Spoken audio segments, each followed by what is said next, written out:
Hey everyone, and welcome back for another deep dive with us. Today we're going to be talking about state legislatures in India. Sounds good. And this is one of those topics that whether you are uh, prepping for the UPSC or a state PSC exam, Yeah. or just even if you are someone who wants to be a more informed citizen, Yeah. this is something that we all kind of need to know about. Yeah, absolutely. I mean, it's fundamental to how our democracy works. Exactly. And I'm really excited to kind of dig into this. I've got some excerpts here from a text on the topic. Okay.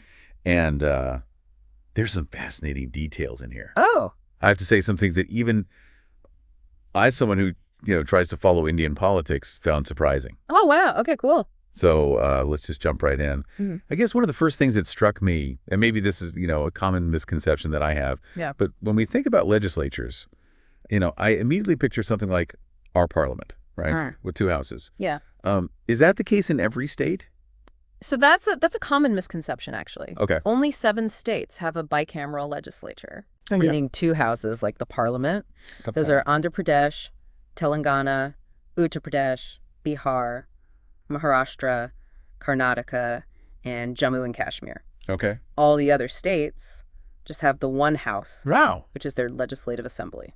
So just 7 out of all of the states. Yeah. Huh. That's it.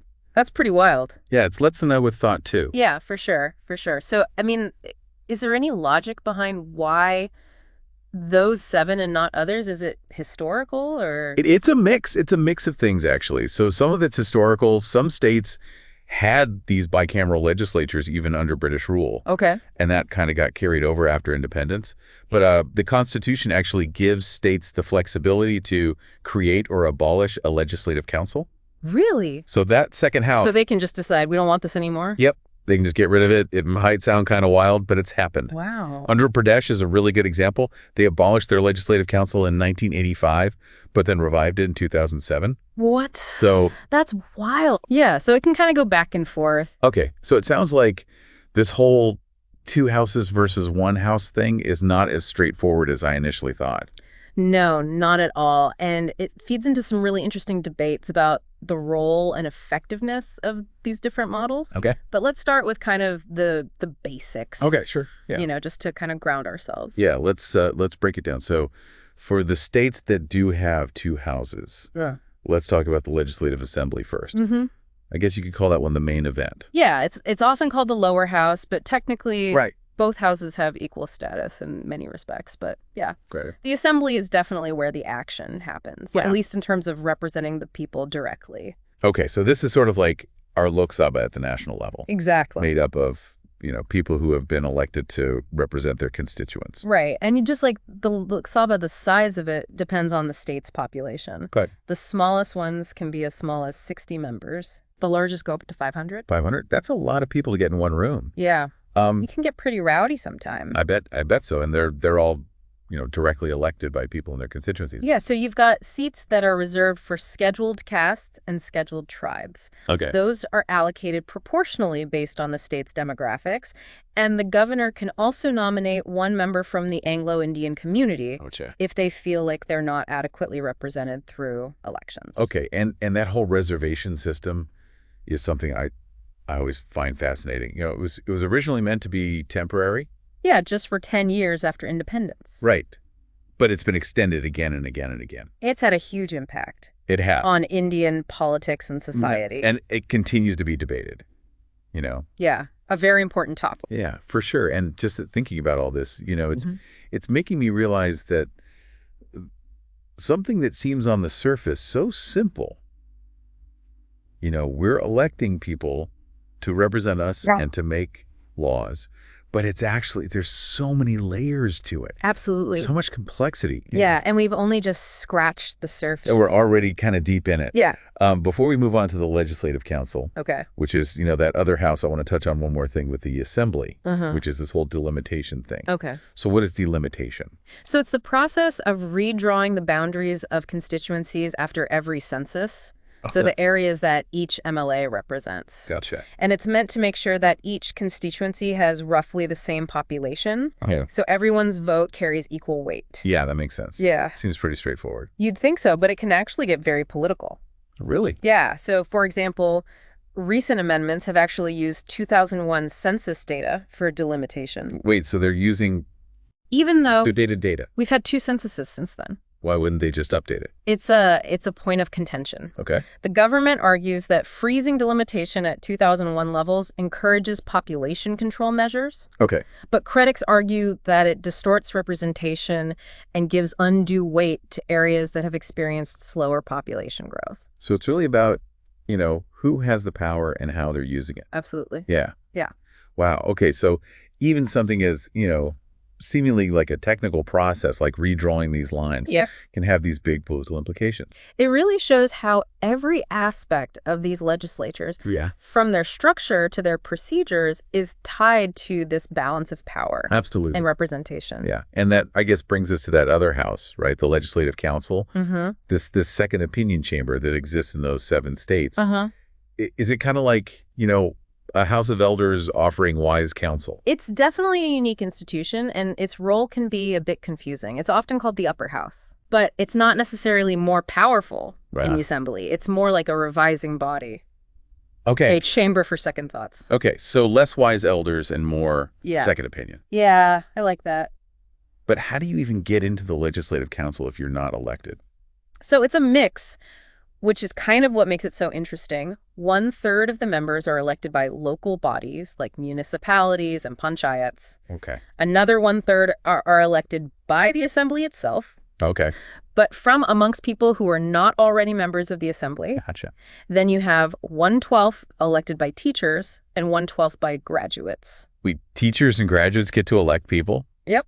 That's pretty cool. Why them? It's a way to ensure representation from those professional groups. Okay. Who might not win direct elections, but who have valuable expertise to contribute. That's really interesting. And then to round things out, the remaining members are nominated by the governor, usually from fields like science, literature, art, or social service. So it's like a real mix of backgrounds and expertise all coming together in this one chamber. It really is. It makes you wonder how they all work together and whether all of those different perspectives actually have an impact on the laws that get made.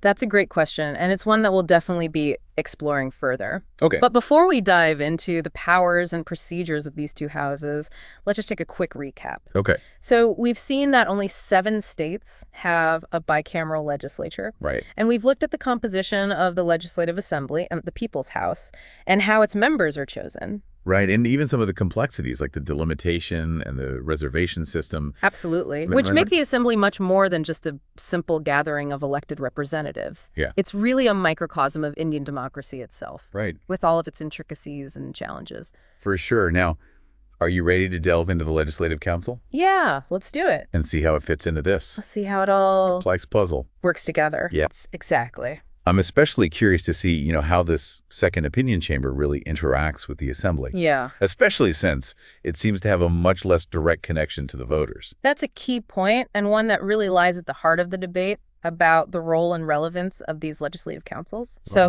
buckle up. Sure. Things are about to get even more interesting. I'm ready. So we were talking about the Legislative Council, that second opinion chamber. Right. And I'm really curious, how much weight does that second opinion carry? Yeah. Is it just symbolic or does it have real teeth? That is the million-dollar question, and it's one that has been debated for decades. Yeah. Strong arguments on both sides. So let's hear them. Yeah. Why do some people think it's not necessary?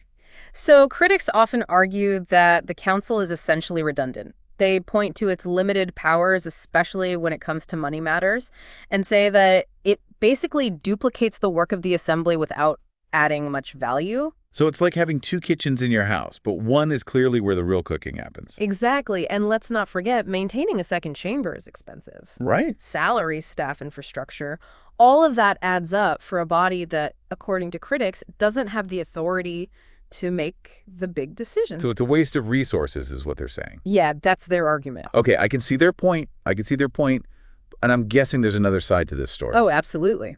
What do the people who support the Legislative Council say? They argue that the council plays a vital role in ensuring that laws are well thought out and carefully considered.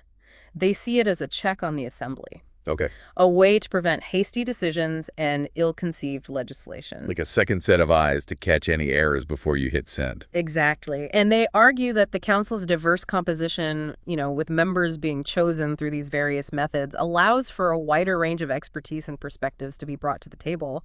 It's like two heads are better than one. Is it? Especially when those heads represent all different backgrounds and areas of knowledge. Right. And supporters also point out that the council often includes people with expertise in specific areas like law or education or science or social work who might not be interested in or successful at running for direct election.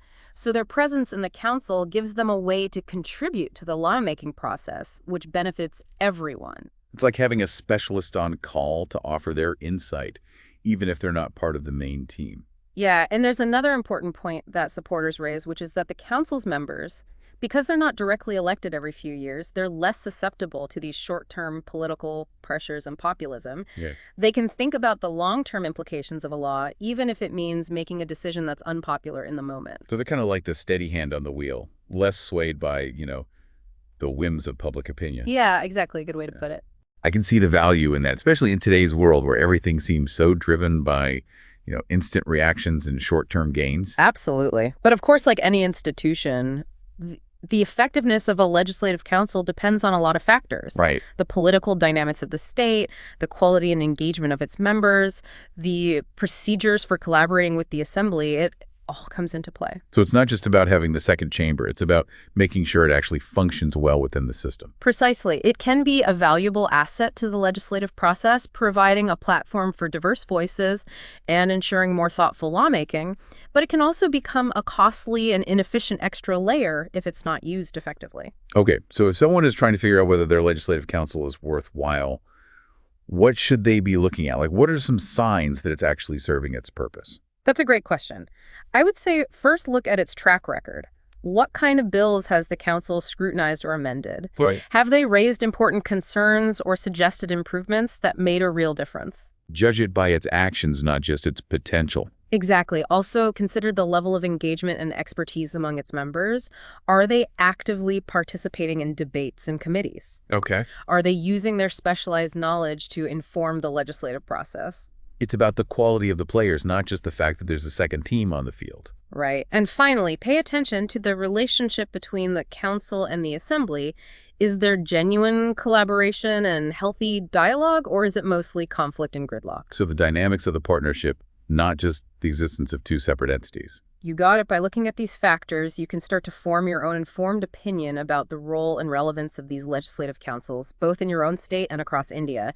And that kind of informed citizenship is crucial, whether you're a UPSC aspirant or preparing for a state PSC exam, or just someone who wants to better understand how our democracy works. Absolutely. Knowing how these institutions function, what powers they have, where the potential pitfalls lie, it's essential knowledge for anyone who wants to engage with the political process. Couldn't agree more. And speaking of engaging with the political process, our text also dives into some of the nitty-gritty details of what it actually means to be a member of state legislature. Okay. And honestly, some of these details are pretty surprising. Oh, I bet. What jumped out at you?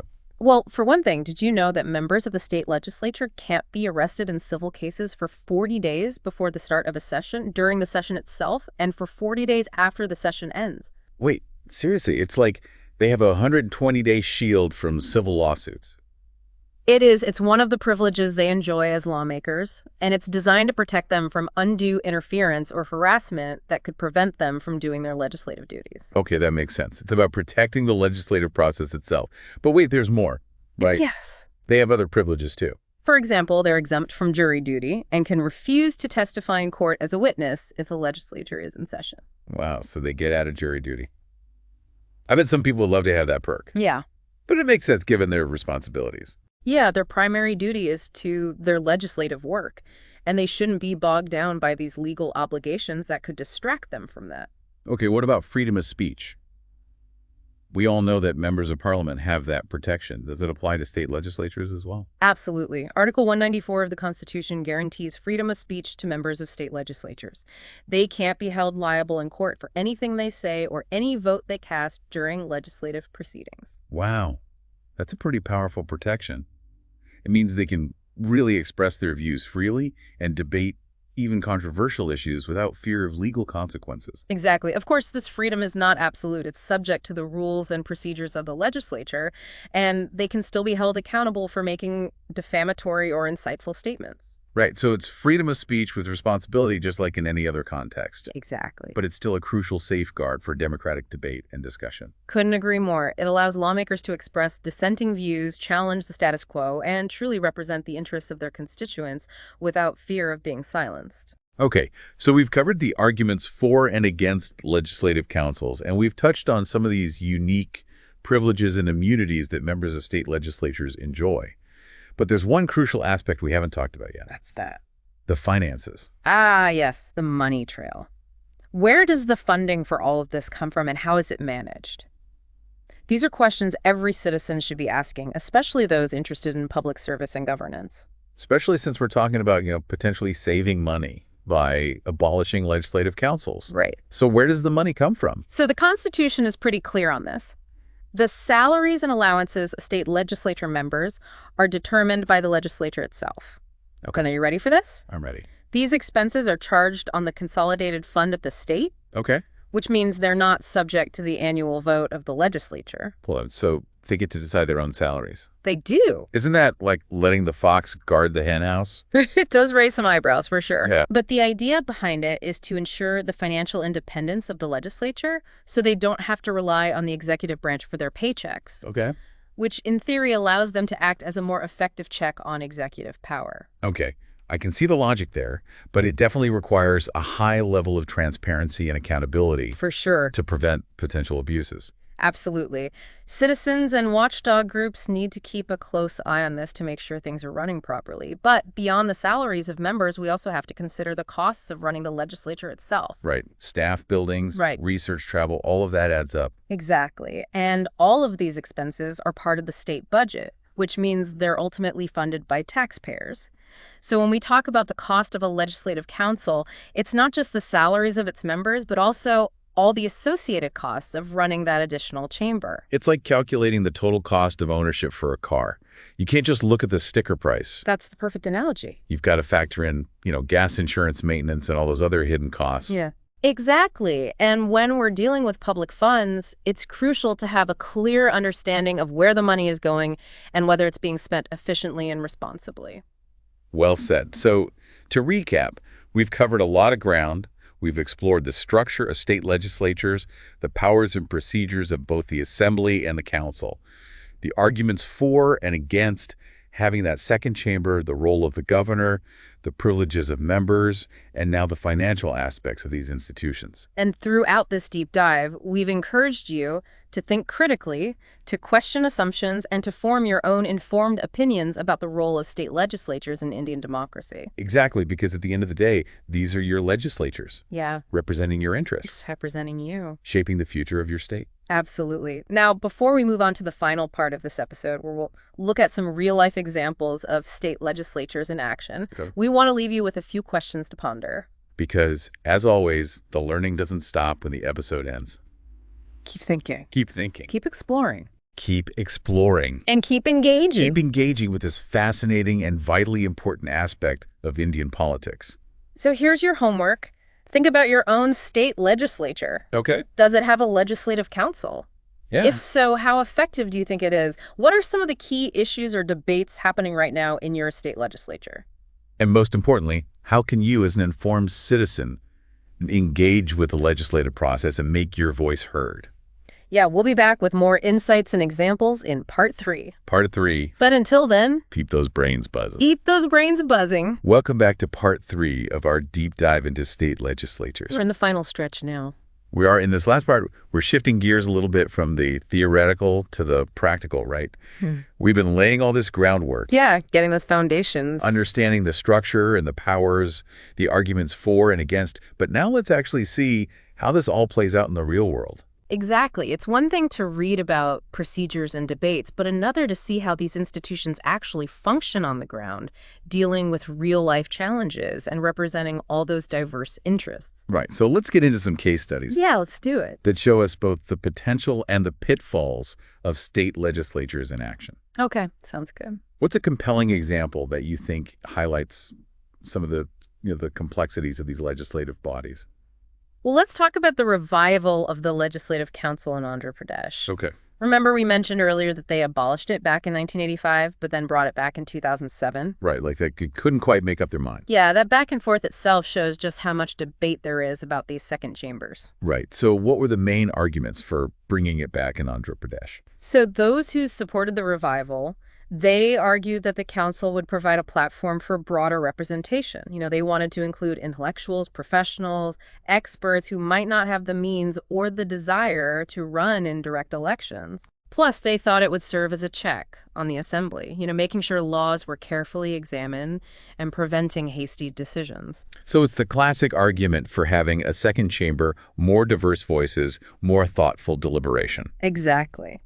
But did it actually work out that way? Did the revived council live up to the expectations? That's where things get really interesting. Okay. The effectiveness of the revived council is something people are still debating. Okay.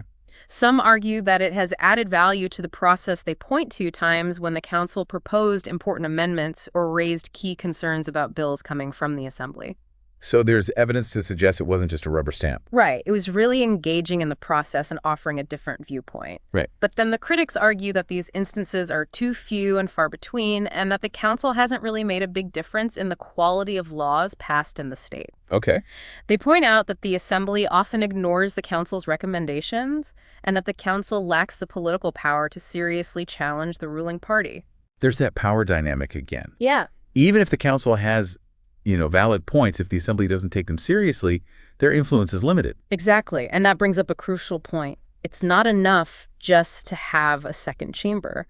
You have to set up clear ways for the two houses to collaborate and have a real dialogue with each other. Right. It's about making the system work so that those diverse voices and perspectives can actually be heard and can influence the final decisions. Exactly. And the Andhra Pradesh example offers a valuable lesson here. It shows that simply bringing back a legislative council without addressing the underlying power dynamics and communication issues might not be enough to make it truly effective. It's like putting a Band-Aid on a broken bone. Yeah.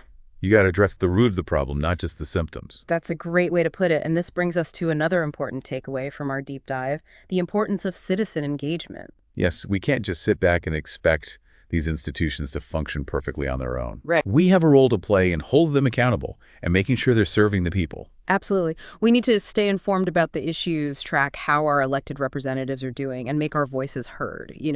We can write to our MLAs, participate in public hearings, or engage in constructive dialogue on social media.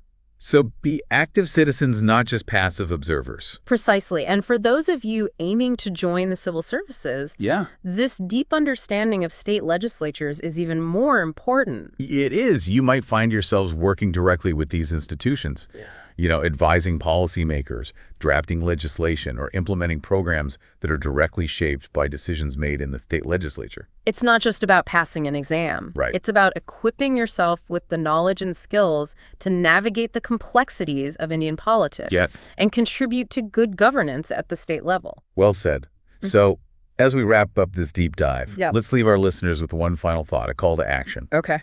The way state legislatures are structured, how they work, might seem like a dry topic. But remember, these institutions create the laws that govern our everyday lives. Absolutely. They're where policies are debated, budgets are decided, and choices are made that impact things like education, healthcare infrastructure, and the environment. So stay informed. Stay engaged. Stay engaged and make your voice heard. Yes, because in a democracy, the power ultimately belongs to the people. That wraps up another deep dive. We did it. We hope you've enjoyed this journey into the world of state legislatures in India, a topic that is often overlooked, but so important for our democracy. Absolutely. Until next time. Keep learning. Keep learning. Keep questioning. Keep questioning. And keep diving deep. And keep diving deep with us.